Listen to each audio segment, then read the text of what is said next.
Here's Cam Robinson of Elite Prospects, their director of content and film scouting. We've missed Cam over the last couple of weeks. Welcome him back to the show. How are you? I'm doing well. It's July and I'm at the rink, so nothing's changed. You haven't missed much.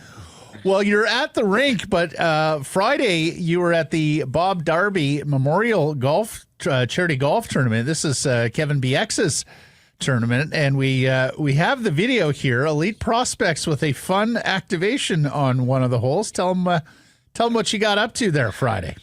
Yeah, so that was a good time. So Kevin sent me a message there a couple months back asking if I wanted to play, and so then I got Elite Prospects to get in and sponsor a hole, and yeah, playing with those boys, Kevin and Rafi Torres and Cole, Kevin's son. We had a great time, and I harbor aired over, so I brought my clubs like a fool. I should have just used the rental clubs that were far nicer than mine, but I threw the hockey stick in the bag too, and we waited for the hole in one. You win a car hole.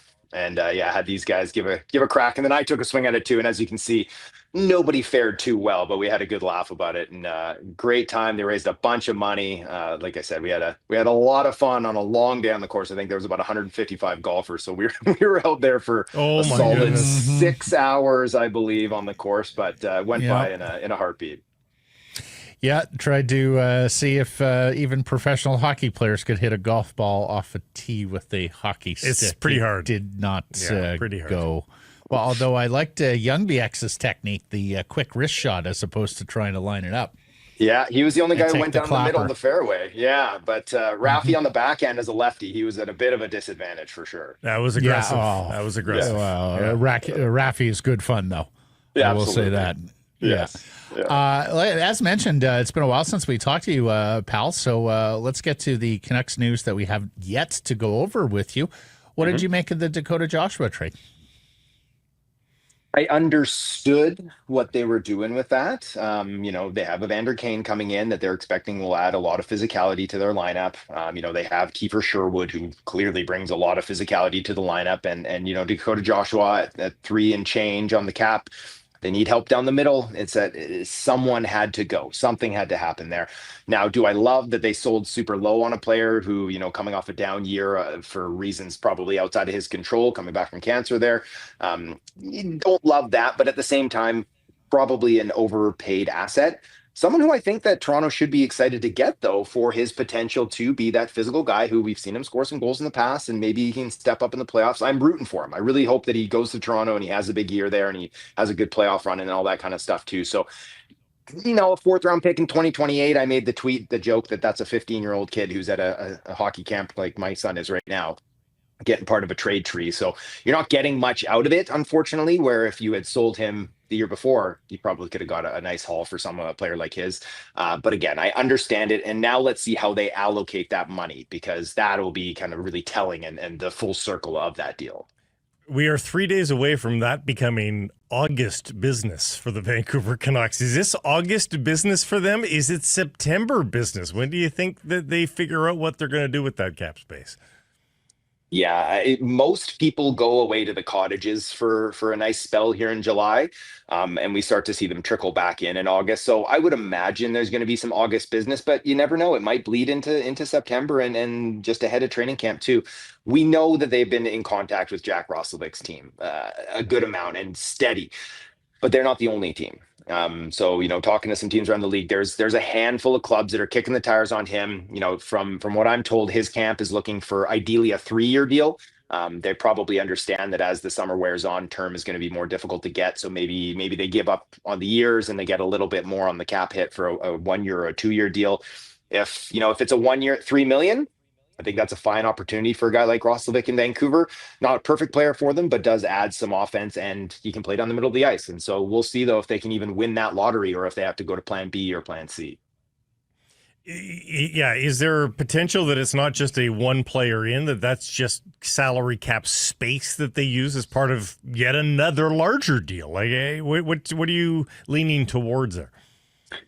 I think obviously it hinges on Filip Hedl, his health, his ability to stay healthy. And if they truly believe that he can be a second line center on a team that they are hoping is a playoff team, from the history, it's a big bet to make. I've always liked Filip. I think that he has another step to his game. He's just unfortunately been injured so often that he hasn't been able to achieve it yet. But he's not old. He still has room to grow, I think. And because the miles aren't long in games played, that if he can find a way to stay healthy, maybe they can bank on that. But I do think that their number one priority is to bring in another player that can play the middle of the ice, whether that's as a 3C and they give Hedl that second line opportunity or not. I think that they would definitely like to add, but you can't force a deal. You can't make a bad trade or make a bad signing. So if they end up just sitting on that cap space and running through the fall and seeing what opportunities open up on the trade market, that's worthwhile too if they can keep their head above water on the standings.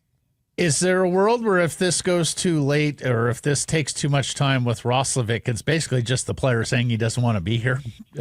Cam, like, do you think, you mentioned there's other opportunities. Like, do you think if this just continues to linger, it's sort of an acknowledgement from Roslovic that he's looking for a different opportunity with a different club?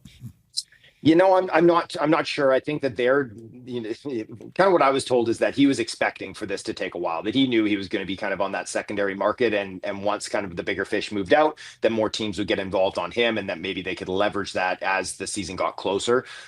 So I don't think the fact that he hasn't signed with Vancouver just yet, I'm not even 100% sure that they put a solid offer in front of him yet.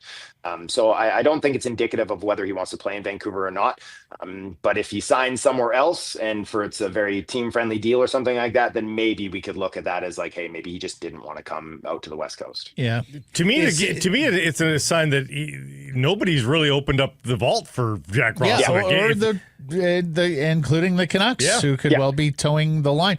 Let me just ask this: like, it's a lottery you want to win, Cam? Are you just fooling yourself if you think this guy is the answer? Yeah, well, that's what I mean by you don't want to make a bad deal, right? You don't want to be like, we need Jack Roslovic. We need to go out and give him 3 by 4 million to make sure we get him. You don't want to do that because now all of a sudden you're staring down the barrel of, hey, do we have to attach an asset to get rid of this cap in a year or a year and a half or something like that? So you want to be smart. You've just opened up some breathing room under that cap. You don't want to waste it. And so that if it's not him, I know that they were trying to get Marco Rossi too, that they had made an offer that included that first round pick this year. It didn't get it done for Minnesota. I think that Minnesota is now starting to come around to the thought that, hey, we might actually have to bring Rossi back in after that bridge was pretty well burned because they didn't get the offers they wanted. So maybe there is an opportunity to circle back and be like, hey, we're still interested in Marco Rossi. Maybe that price has come down. I know, lots of Canucks fans are like hoping it's Mason McTavish. I don't think it's going to be Mason McTavish. I'm sure Vancouver would love it to be Mason McTavish, but there's a whole lot of teams that would pay more than Vancouver can to get a player like him. And the offer sheet route isn't going to work with Anaheim because they have so much cap space too. So it's basically kind of Roslovic, or if you can get it done on Rossi, or else you have to really start to get creative and start to look at maybe a veteran guy on a team like the Islanders that are rebuilding or something like that. You could spend more. That's going to cost you more in cap, and you have to make it a bigger deal. But there's definitely ways they can get through this, but it might, like I said, bleed into the season. If it's not Horvat or Barzal from the island, does JG Pajot do anything for you? Again, like that's a name that's been floating around, right? Is that he's played in the middle of the ice. He knows how to play. He's a pro. He's a veteran. He would solidify that. It's not someone that you go into the season as your number 2 center feeling good about, right? He's the guy you want kind of lower down your lineup for sure, but he brings a lot of intangibles and he would strengthen that depth there. So at the right price, I think it's a player that they would absolutely consider. Shelovs. We haven't talked to you about Artur Shelovs. Tell me your take on the trade and then your scouting report on Chase Stillman. Yeah. So I know a lot of people, the gut shot reaction there was, that wasn't a good trade. But if you look at, the scenario and you look at the return for some other players like Caden Primo, I think he lost 1 game in the AHL last year, right? He was like 23-1-1 or something like that with a huge save percentage number. He went for a 7th round pick. Tarasov traded, I believe, for a 6th or a 7th round pick. Like these guys, everybody knows they're going on waivers and they're going to be had for free. And Shelovs was not going to get through waivers again. So you could have lost him for nothing. You could have run the 3-headed goaltender monster, which never works, or you take the best deal that you can get. And I honestly believe that getting a 4th round pick And Stillman, yeah, he's a former first-round pick, but like he's not a first-round pick quality player. He's someone, he's an AHL depth player. But to get a player that can go into the farm and help your team, that's, a good team down there, and a fourth-round pick for a goalie you were going to lose for nothing, I actually think is a pretty good business. It's unfortunate that it worked out this way. I think Shilovs I actually think he has a bright future. I think he could end up being, a 1A, 1B starter for Pittsburgh or somewhere else long-term. But it's just, you play the cards that you're dealt. So I'm not too upset about that. Stillman, I don't think is like an actual NHL piece long term here. I do think he's more of an AHL guy that just kind of fills in depth wise. Braden Coots gets the invite to World Junior Summer Showcase. It is what it is, but it's good reps at a good level. Does it help his development to be included in this group? And you would think he's odds-on World Junior player too. Not sure if he'll make the juniors this year. No? I think he has let's see how it goes. It's going to be a very deep Canadian squad this year, and they do have strong depth down the middle too. So it's like summer showcase stuff. So I saw, he's playing on whichever team white or team red, and he was the kind of the depth forward on that lineup. He needs to go back to Seattle, and he has to have a big year, a big start to his year, a big first half, score some goals, really kind of step up that tempo, that playmaking. But he has the intangibles. He has the two-way play. He has the leadership stuff all going well for him. I know Hockey Canada respects him and really enjoys him. He played great at the U18s. He has experience with Hockey Canada. So I think that he's obviously on their radar. But he still needs to have a big first half to push in and make that team come Christmas. But yeah, it's a nice feather in the cap, and it's a good skate in July there in Minnesota. And I chose to go to hockey camp instead of going out there and watch it.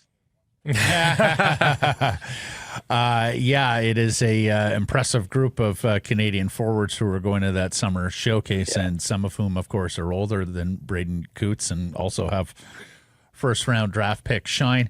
Do the other Canuck going to a summer showcase, Wilson Bjork, the young Swede that they selected with the, fifth-round pick this year. He's going to the Swedish showcase. What are his chances of making that team? I think he has a good chance of making that team, to be honest with you. He's an older player. He's dominated at the J20 level. He's a good player. I was one of the few people that was actually quite pleased with that pick as a draft +1 player. And I know that he got to play with Vigo, his younger brother, who is an exceptional player himself. But, as far as he took a huge jump this year, I felt like. I remember watching him in his draft year and you're like, this isn't a pick. And he wasn't. And then last season it was like, this kid is a pick for sure. And he's done that himself. He's elevated his game. And so I think he's a real player. Now, not to say he's guaranteed to be an NHL or something like that, but he is taking the steps you want to see. You want to see that development going on an upward trend, and that's absolutely what he's doing. So go into the summer showcase, have a good start there, go back to Sweden and have a good season. I think that he absolutely will be in the mix to make that Swedish team. Yeah, and he will turn 20 like a week or so after this tournament ends, and that's when Cam says he's an older player. That never hurts either. Lots of the selection committees look at that and understand it's a 19-year-old tournament. You do your utmost to take as many 19-year-olds as you can. Good to have you back, buddy. Thanks for this, and we'll catch up next week. Yeah, thanks, boys. We'll talk soon.